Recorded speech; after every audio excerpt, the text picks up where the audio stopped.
ਇੱਕ ਪਾਸੇ ਦੌਲਤ ਦੁਨੀਆ ਦੀ, ਇੱਕ ਪਾਸੇ ਯਾਰ ਬੁਲਾਵੇ।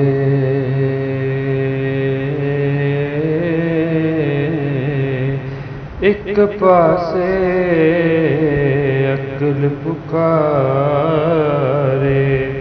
ਤੇ ਇੱਕ ਪਾਸੇ ਇਸ਼ਕ ਵਿਖਾਵੇ।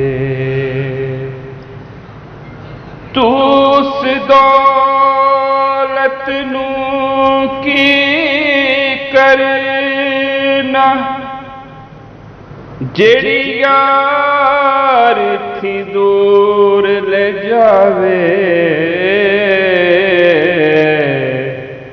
ਆਜ਼ਮ ਯਾਰ ਦਾ ਸਾਥ ਨ ਛੱਡੀ,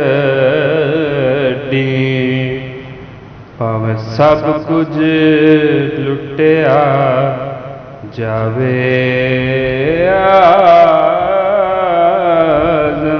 ਯਾਰ ਦਾ ਸਾਥ ਨ ਛੱਡੀ,